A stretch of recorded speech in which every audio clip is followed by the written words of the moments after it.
Bismillahirrahmanirrahim. Alhamdulillahi wassalatu wassalamu ala rasulillah wa ala alihi wa ashabihi ajma'in, amma ba'd. Kita lanjutkan kajian kita dari hadis arba'una hadisan fil atfali wasyabab, 40 hadis yang berkaitan dengan anak-anak dan para remaja. Bab wasiyatul ab liwaladihi wa ta'zimuhu.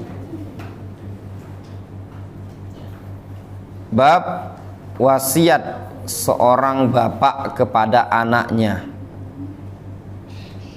dan pengagungan sang anak terhadap orang tua, atau pemuliaan sang anak terhadap orang tua.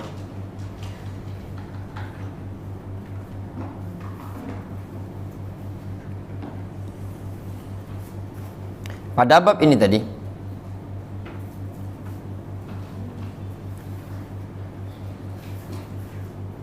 penulis menyebutkan bab yang berkaitan dengan wasiat, wasiatul ab li waladihi, wasiat sang bapak kepada anak, wa ta'zimuhu, dan pengagungan atau pemuliaan sang bapak kepada anaknya. Di bab ini anjuran bagi orang tua dan tenaga pendidik untuk memanfaatkan masa anak-anak tadi dengan memberikan wasiat kepada mereka berupa wasiat yang positif. Biasanya sang anak ketika mendengar wasiat dari orang tua, dia akan menjaga wasiat tersebut, sehingga kalau seandainya orang tua memberikan wasiat kepada anaknya tadi pada perkara yang positif, yang baik, dan berupa ketaatan kepada Allah SWT, maka akan dijaga oleh anak tersebut. Ini juga dilakukan oleh para nabi dan para rasul, juga dilakukan oleh Yakub, dilakukan oleh Ibrahim, dan juga nabi-nabi yang setelahnya, mewasiatkan kepada anak keturunan mereka untuk beribadah kepada Allah Subhanahu wa taala. Adapun dalam buku ini disebutkan kisahnya Jabir yang mendapat wasiat dari bapak beliau. Kita baca hadisnya. Wa an Jabir ibni Abdullah radhiyallahu anhuma, dari Jabir bin Abdullah radhiyallahu anhuma, qala, Jabir menceritakan, lama hadara Uhudun, tatkala telah tiba waktu perang Uhud, da'ani abi minal lail, bapakku memanggil aku, mengundang aku pada suatu malam. Ini perang Uhud terjadi pada tahun ketiga setelah hijrahnya Nabi SAW, tahun ketiga hijriah. Di antara yang ikut berperang pada saat itu adalah bapaknya Jabir bin Abdullah yang bernama Abdullah ibnu Haram, dikenal dengan Abdullah bin Haram. Jabir menceritakan tatkala tiba waktunya ingin perang Uhud, bapak pernah memanggil aku, pernah ngundang aku. Ini di malam hari, besoknya akan tempur. Kata bapaknya Jabir, faqala ya Jabir, wahai Jabir, la alaika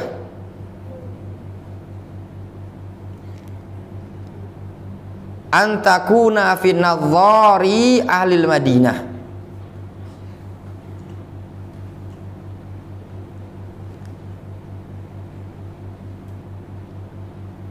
tidak masalah bagimu.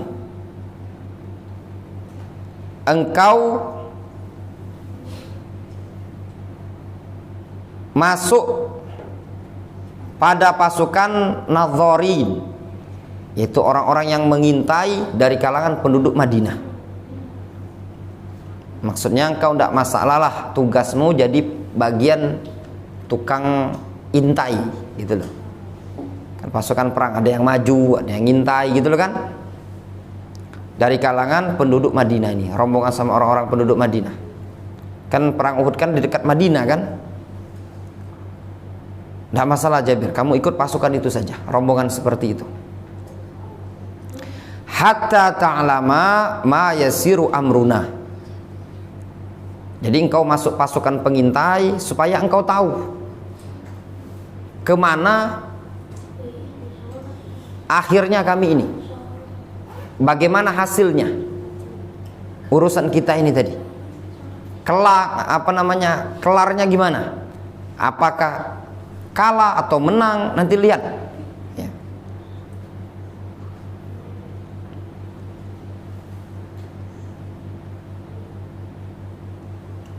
Fa inni wallahi, sesungguhnya aku demi Allah, laula anni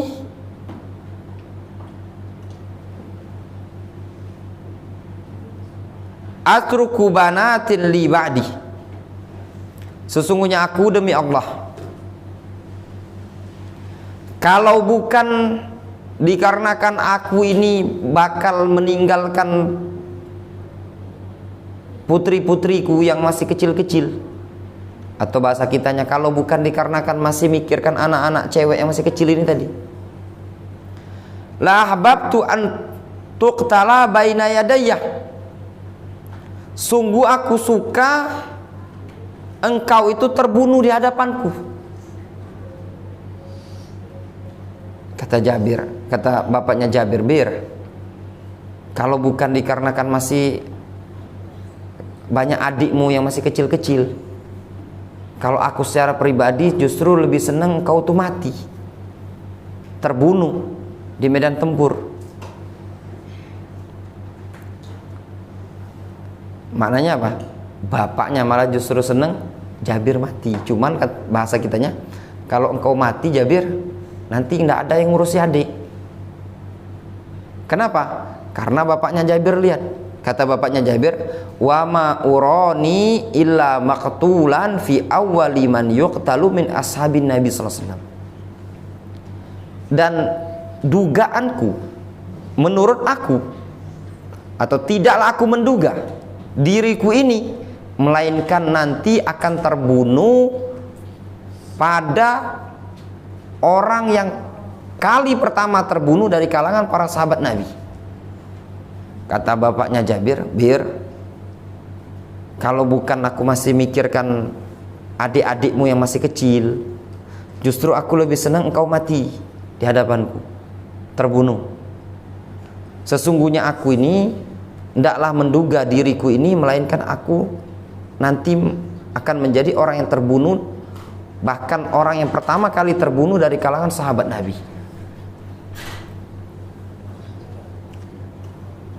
Wa inni la atruku ba'di a'azza alayya minka ghayra nafsi Rasulullah SAW.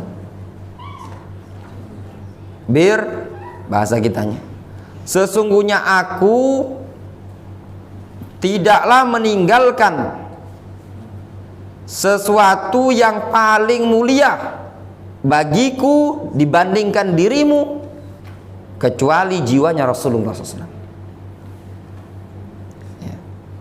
Maknanya kata bapaknya Jabir, sesungguhnya aku tidak meninggalkan sesuatu yang lebih mulia dibandingkan dirimu, melainkan jiwanya Rasul. Menunjukkan apa? Bapaknya Jabir lebih mencintai, lebih menganggap mulia jiwanya Rasul dibandingkan anaknya sendiri, yaitu Jabir. Wa inna alayya dainan, aku punya utang, faqdihi, tolong bayarkan. Wastausi bi akhwatika khairan, tolong bimbing, ya, nasihati, arahkan saudari-saudarimu, adik-adikmu terhadap perkara yang baik. Ini malam nasihatnya. Katanya Jabir, fa'asbahna, lalu di pagi hari, fakana awwala qatilin, ternyata bapakku adalah orang pertama kali terbunuh dari kalangan para sahabat Rasul. Orang yang pertama kali tewas bapaknya Jabir.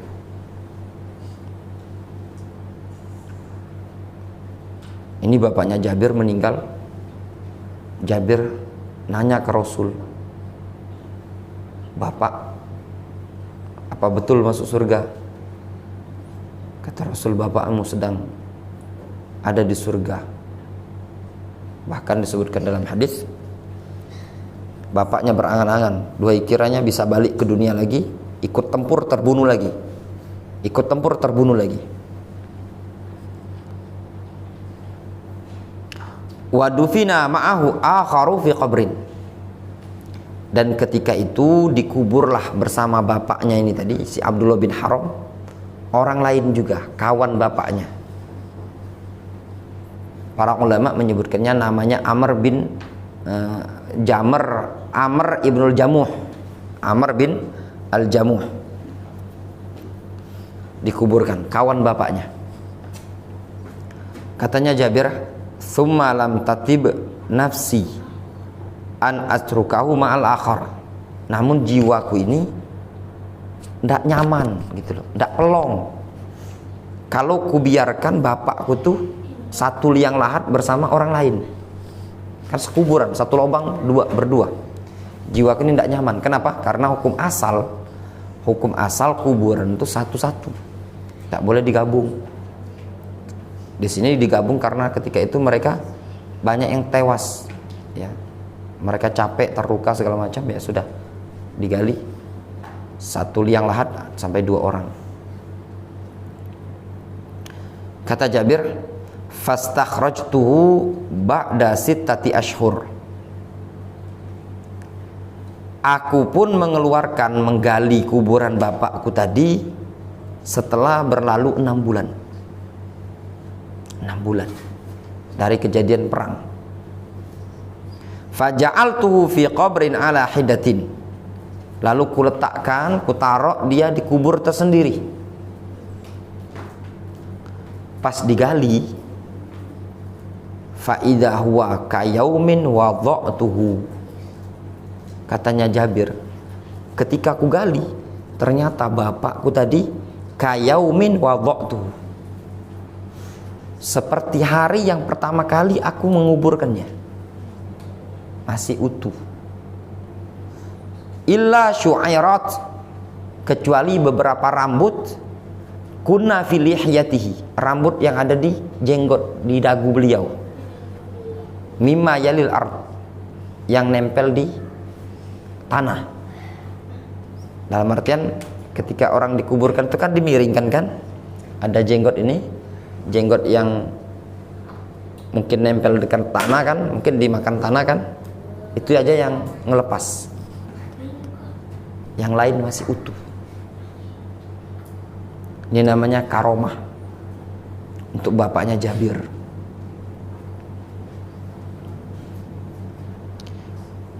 Saya ingat kisah ini ketika perang di Yaman kemarin. Salah seorang mujahidun namanya Syekh Fahad Al-Adani rahimahullah ta'ala, salah seorang pengajar dulu, dia tewas tertembak. Itu jasadnya tidak bisa dievakuasi karena perang berkecamuk, jasad dikuasai oleh Syiah.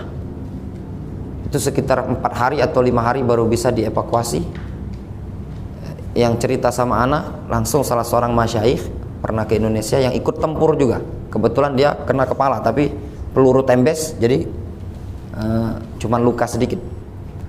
Anak tanya langsung, apa benar khobar bahwasanya Syekh Fahad Al-Adani dulu jasadnya tidak rusak? Kita temukan sekitar 4 atau 5 hari setelah tewasnya, jasad masih utuh, tidak membusuk. secara dalil khusus sebenarnya tidak ada.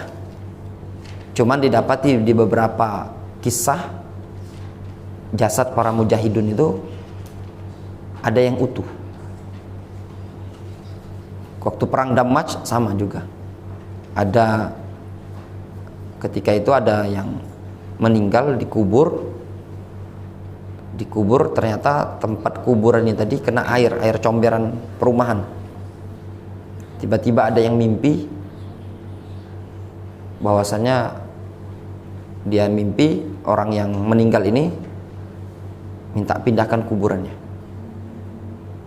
karena kena air comberan selokan. Ketika digali masih utuh setelah beberapa bulan setelah tewas tadi. Tapi tidak bisa dijadikan dalil secara pasti. Bisa jadi itu pada person-person tertentu yang dia tewas di medan tempur, medan perang, yang jasadnya tidak dimakan bumi. Tapi tidak bisa dijadikan patokan secara mutlak. Adapun para nabi itu pasti ya, jasad para nabi itu tidak akan dimakan rayap, dimakan cacing, tidak mungkin. Rasul menyebutkan annal ardo la ta'kulu ajsadal anbiya, bahwasanya bumi tidak akan makan jasad para nabi. Adapun selain nabi tidak ada dalil khusus, namun memungkinkan secara person adalah karomah, tapi tidak setiap mujahidun. Dalam kisah ini terdapat banyak faedah ya. Kita baca at-ta'liq, keterangan. Yash'ur at-tiflu wasyab wa ghairuhuma hina tushawiruhu wa tatrahu alaihi amran bi annahu syai'un 'azim wa mahallu thiqatika faya'dhumu fi nafsihi. Anak kecil dan seorang remaja serta yang selain keduanya, dia akan merasa sesuatu ya, merasakan sesuatu tatkala engkau mengajak dia musyawarah, diajak ngobrol. Orang kalau diajak ngobrol dia merasa dihargai. Wa tatrah alaihi amron, serta engkau lontarkan kepada dia suatu perkara, bahwasanya perkara tersebut adalah perkara yang besar. Wa mahallu thiqatika, dan dia adalah tempat orang terpercaya bagimu. Faya'dhum fi nafsihi, maka di jiwa seorang anak, jiwa seorang remaja akan merasa besar, dia merasa dihargai. Kalau kita sebagai anak, sebagai orang tua ya, oh silakan Pak, silakan, enggak apa-apa, enggak masalah. Silakan, enggak apa-apa.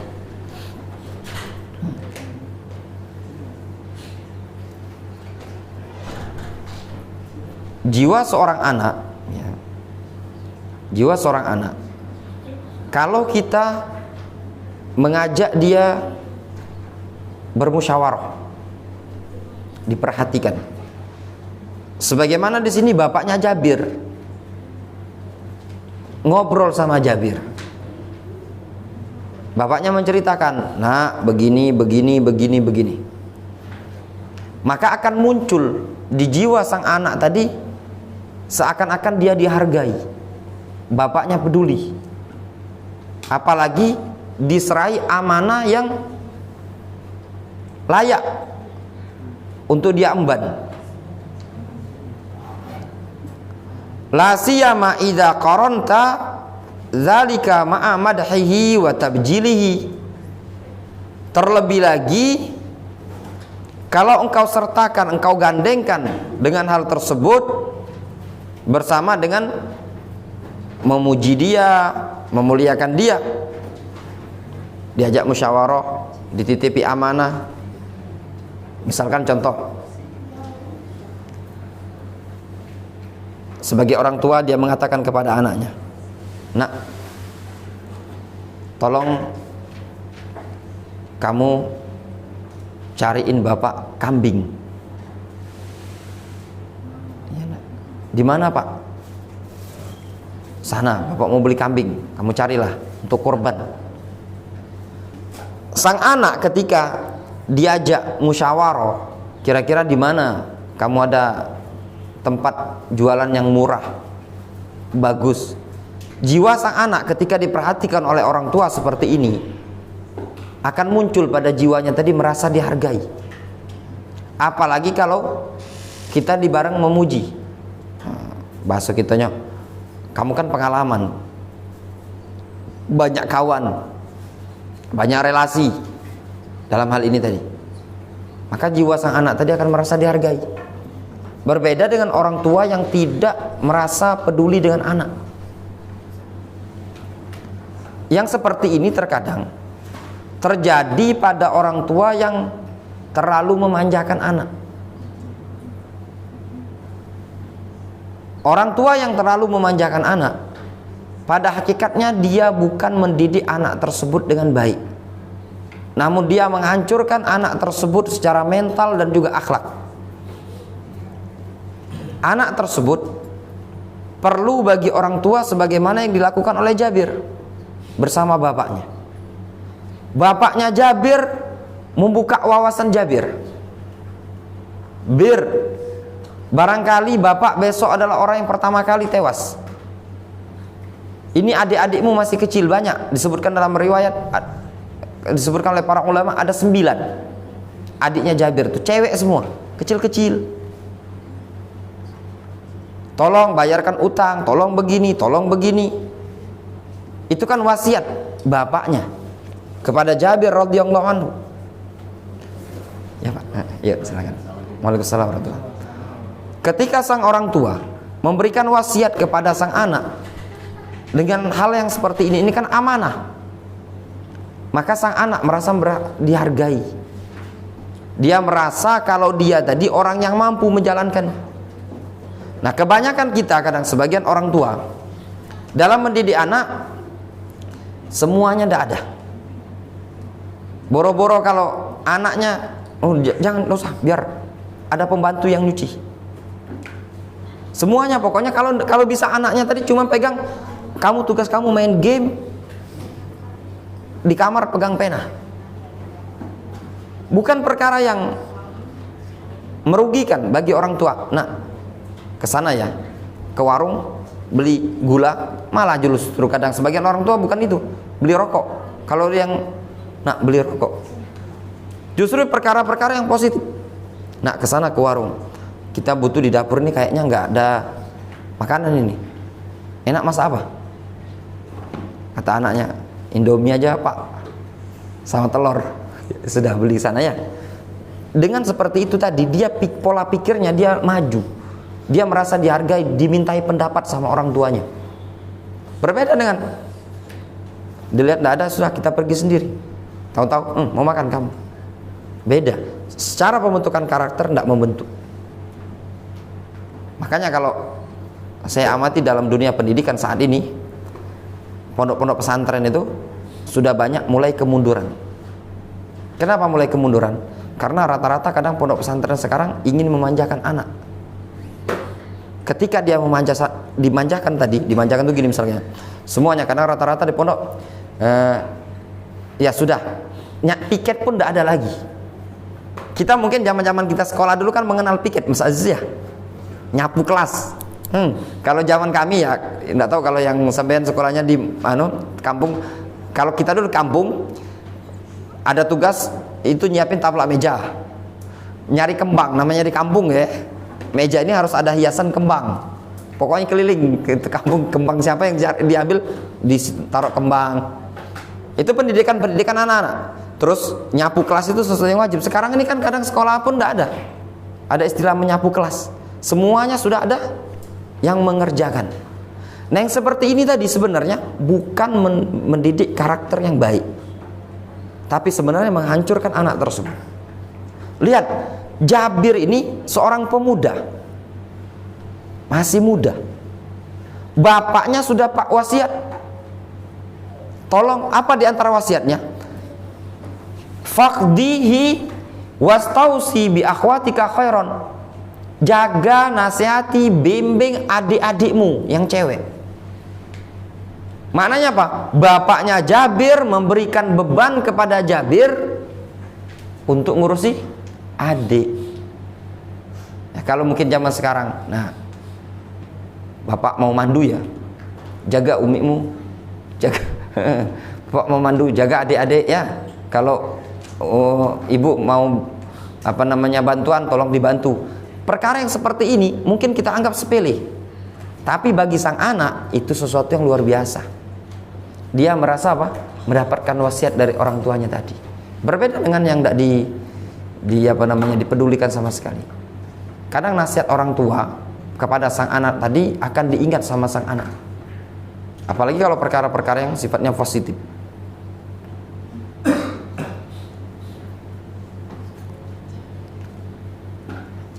Wa hinaha idza in ausaitahu harisu 'alal amal biwasiyatika. Maka ketika itu, jika engkau memberikan wasiat kepada dia, maka dia akan semangat untuk mengamalkan wasiatmu tadi. Itu kalau dibarengi dengan pujian. Ya. Misalkan Mas Arif kasih wasiat dia sama gaisan di pondok, belajar yang rajin ya nak. Gaisan kan anak yang rajin di rumah, suka bantu ibu, suka ngerawat adik, suka ngehafal. Yang seperti ini tadi, wasiat bagi orang tua terhadap anak tadi diingat sama dia. Apalagi dibarengi pujian. Berbeda dengan sudah datang, dilihat, butuh apa kamu? Apa yang kurang? Apa yang nggak enak di pondok ini tadi? Makanya termasuk kesalahan ya. Ini juga nasihat untuk kita semua.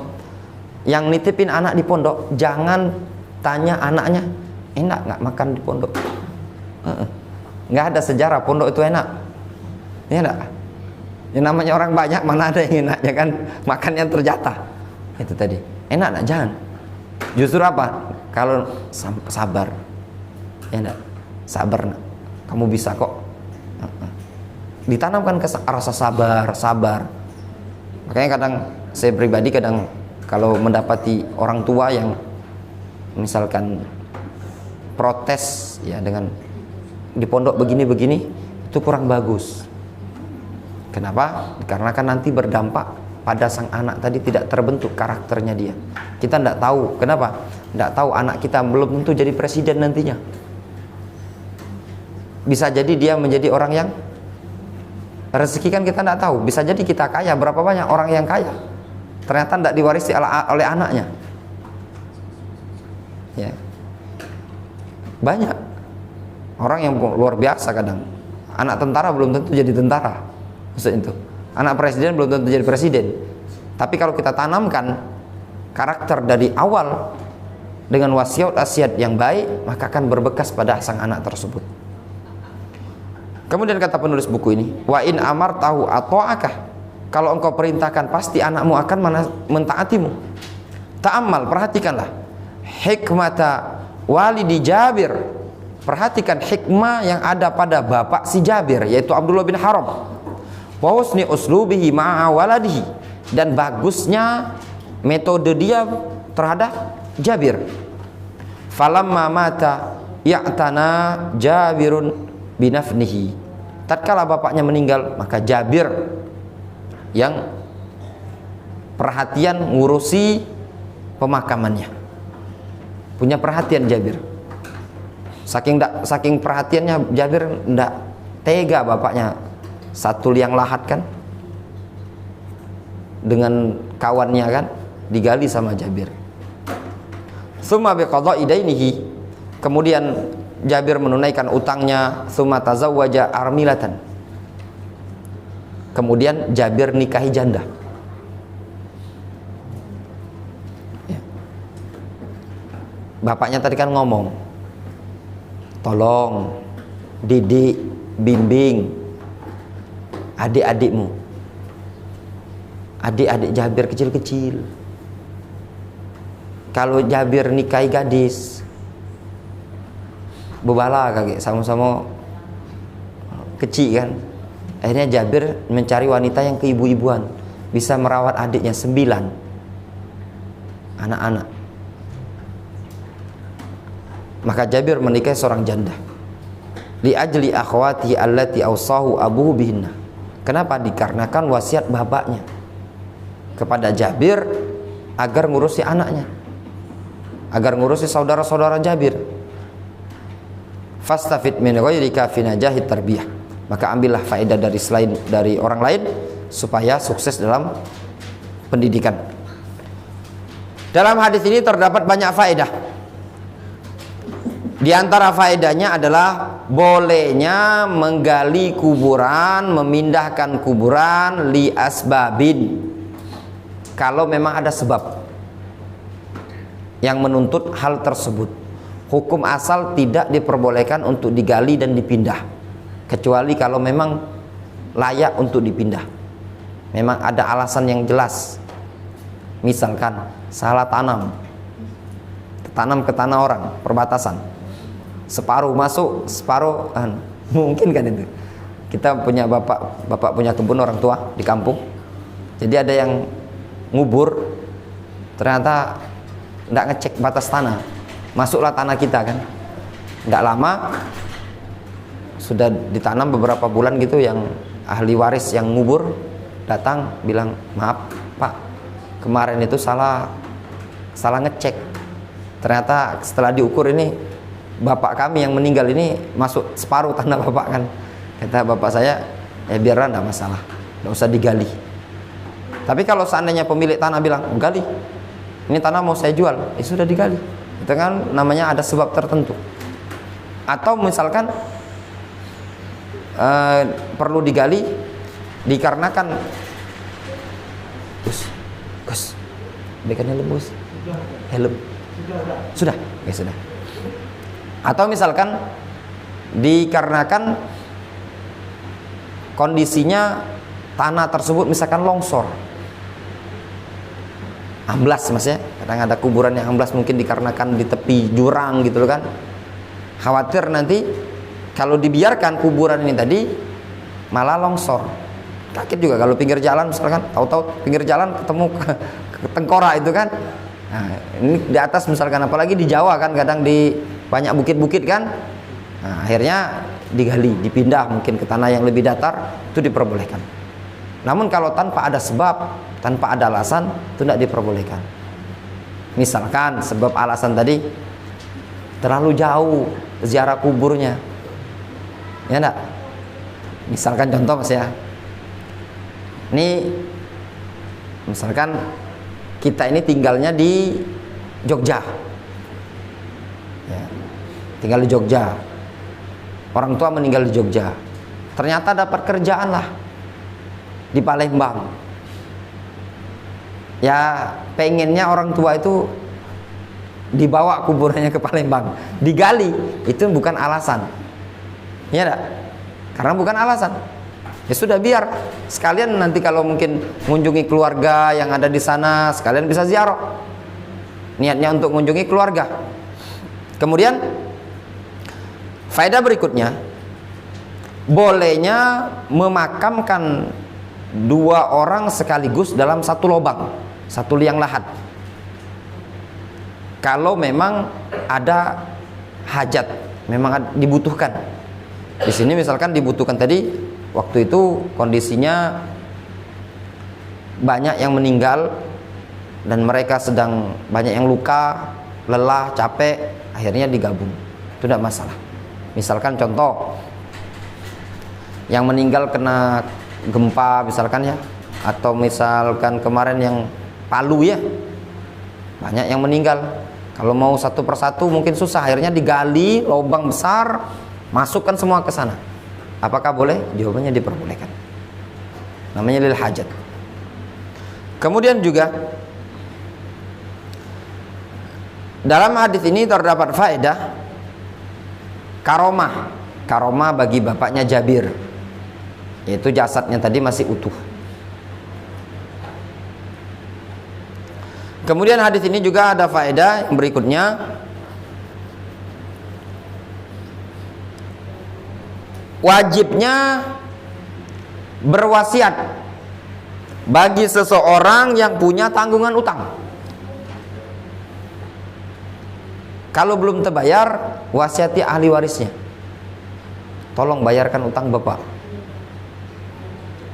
Iya, itu rumah sebelah bedeng, bapak masih punya utang dulu 50 juta.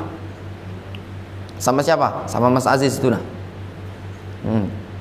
Itu bedeng itu tolong, itu tiap tahun cicilkan.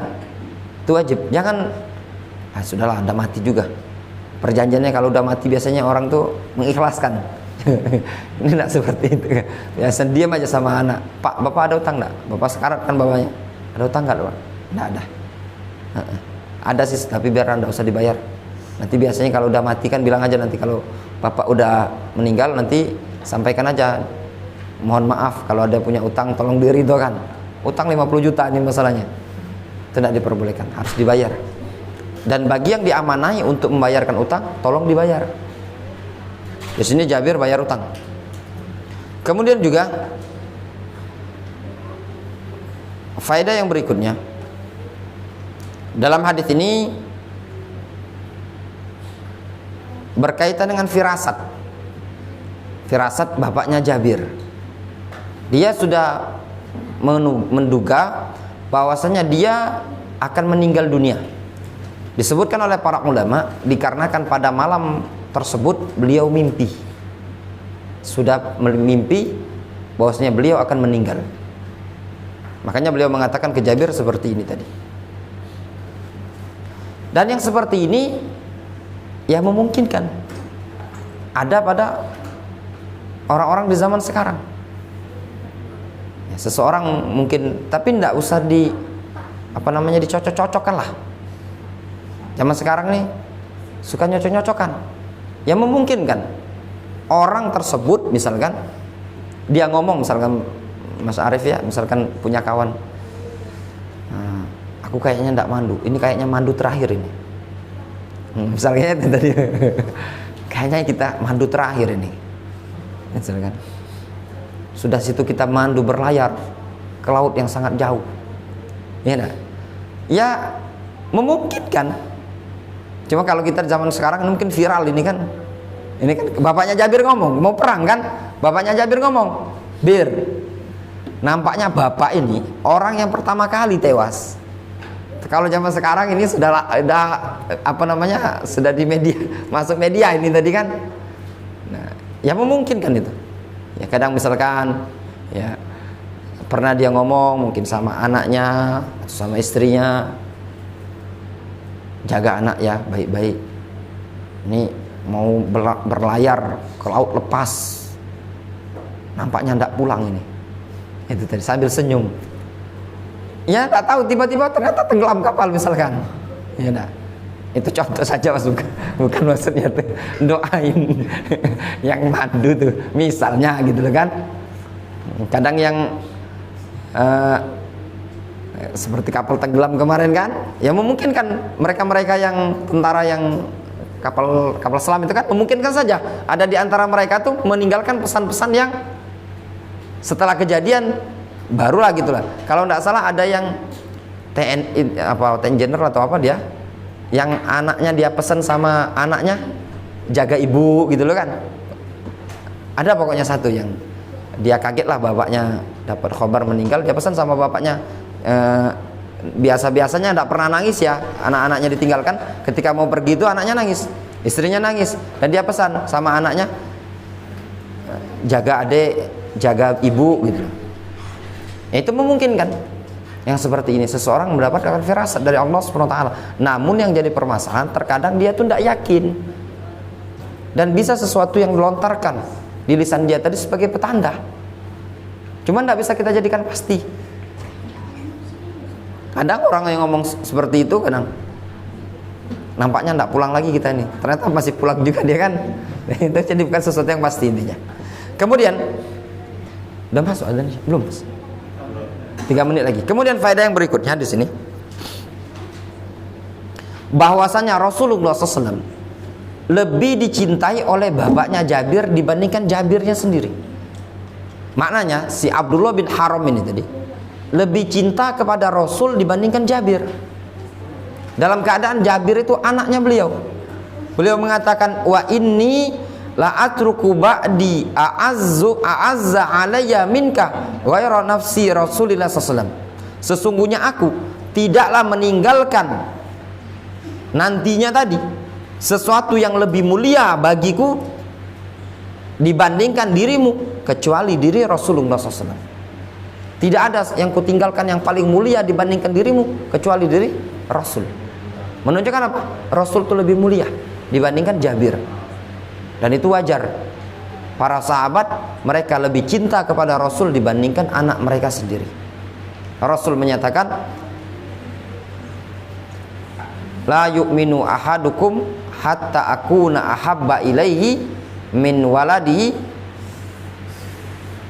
walidihi wa waladi wan nasi ajmain.